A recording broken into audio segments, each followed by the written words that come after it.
Zločini u izraelskim zatvorima iz prve ruke.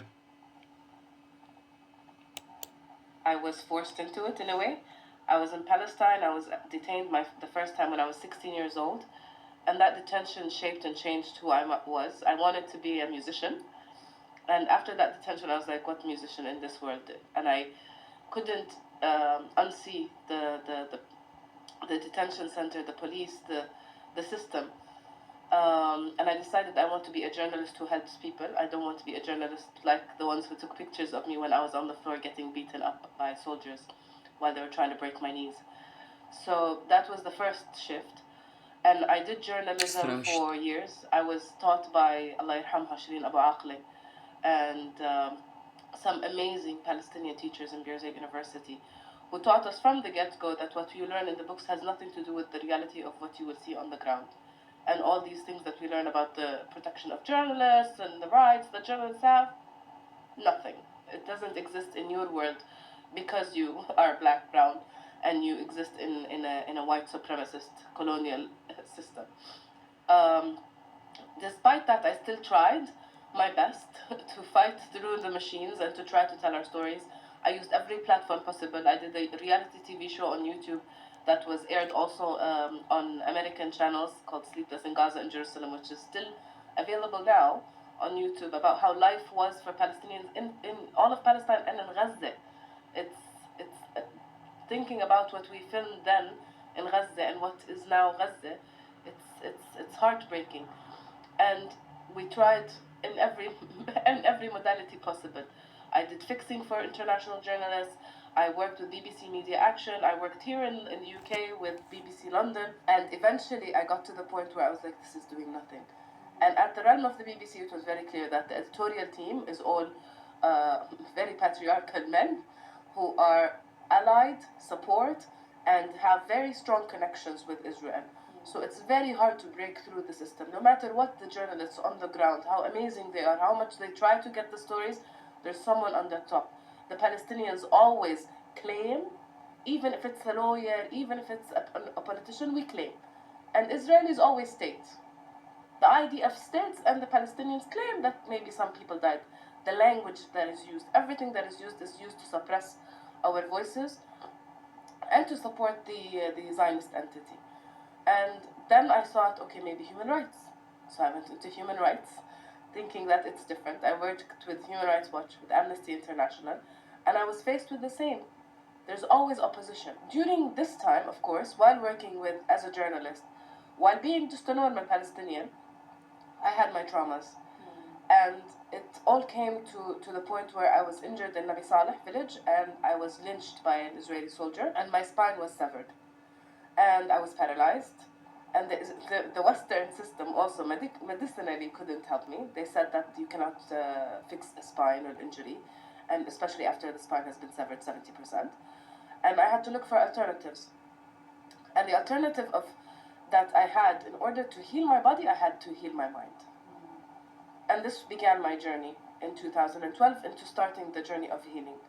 And from there, little by little, when I physically healed, I realized that there's so much mentally that I need to heal. And I dealt with my addictions. I uncovered everything that I was hiding and covering with all the adrenaline shocks and running as a journalist and running as a humanitarian and doing all this to also cover a lot of pain that was stuck within my system. And that brought me into the healing world.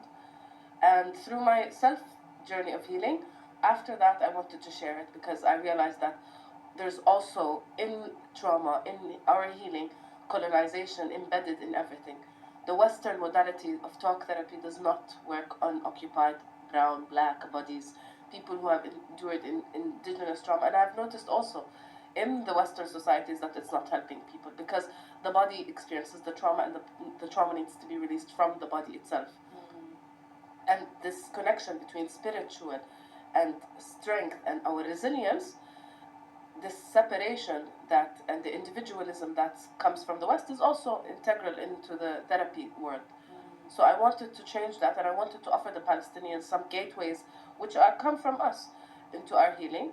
And I started Catharsis Holistic Healing as a project, started working with former child prisoners, and then we expanded. You talked about your detention in Israeli prison and the torture that you've experienced there. You discuss this in a film that we'll get onto in a second.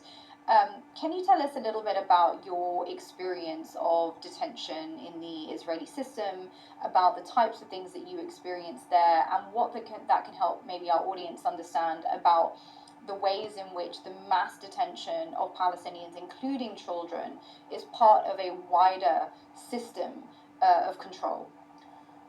My first detention was when I was 16, as I said. I was just in a peaceful protest, and I was dragged and beaten up. They tried to break my knees. Then I was punched into a jeep, then harassed and assaulted by the police officer. And the thing that people don't understand is most Palestinian children go through this. And I come from a very privileged background that normally not many of my family members or people from my group endure this experience. But the majority, 99% of Palestinian children, endure some form of harassment and assault by Israeli soldiers. And the detention is what brings on the rest of your life. It changes you, who you are, and the first thing it does is it removes the attachment with your parents. Because at that moment when soldiers are able to take you away from your family, you realize that your family can't help you. And this detachment is very important. For the rest of your life, you're trying to repair the damage that has been done. And what this means also on a political level, I wasn't very politicized. I come from a home that's very politicized, and I wanted to go into music as a way of rejecting. But I knew what was going on, but I wasn't really willing to take an active part until I was detained. I was like, oh, okay, so this is very personal.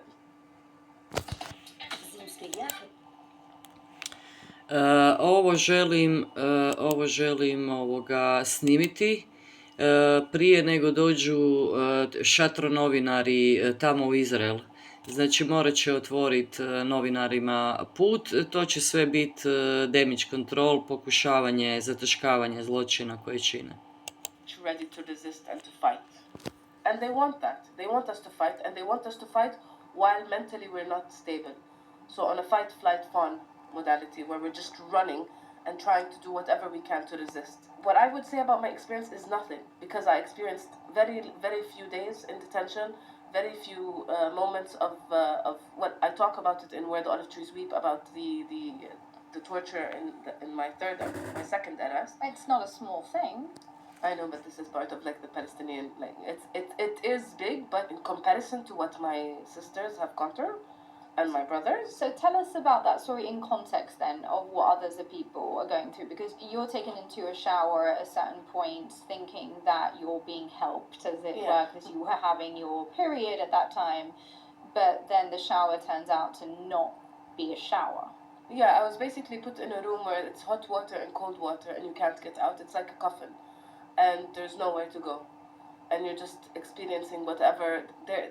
It's that loss of control completely, and the feeling of being also claustrophobic doesn't help. And this is one of the things that I witnessed. I was taken to the rooms where they have the electricity, and I was strapped to a chair where there's to be electrocuted, but I wasn't electrocuted. I was just threatened by it. And I saw blood in that room on every single corner. It's like a very white room where you have like blood splits. And listening to the stories of the people who were next to me in the detention, it was just one horror story after the other. And then working with the women prisoners afterwards, sexual harassment, beatings, lack of sleep. You never know night from day. You don't know. They intentionally try to make sure that you don't sleep at all. So you're sleep deprived. There's no food.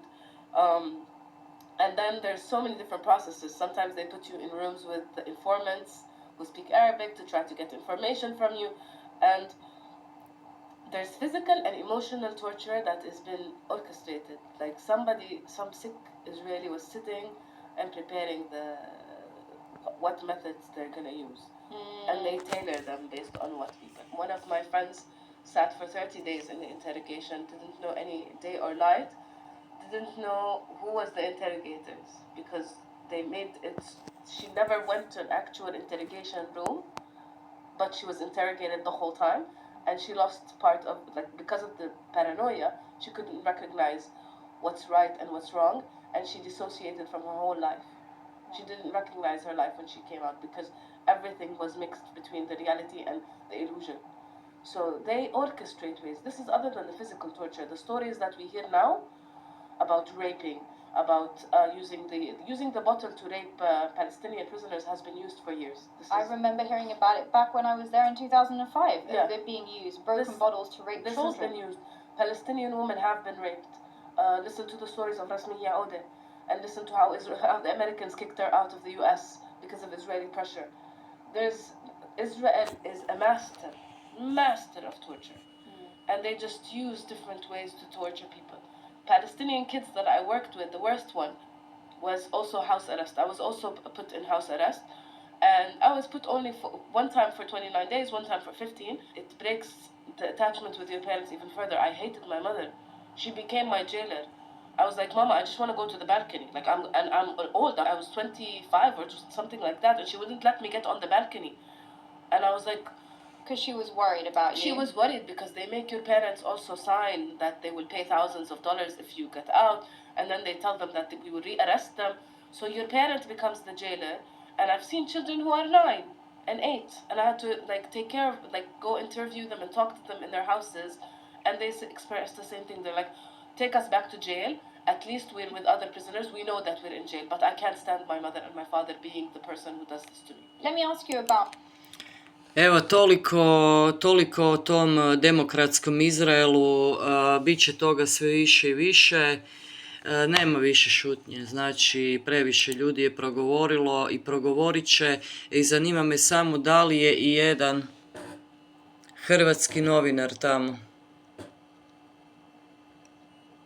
To me zanima i da li će se prenijeti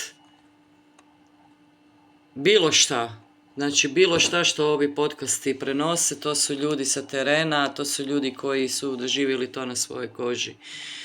Ono što ponavljam i ponavljat ću dok sam živa, ne u moje ime.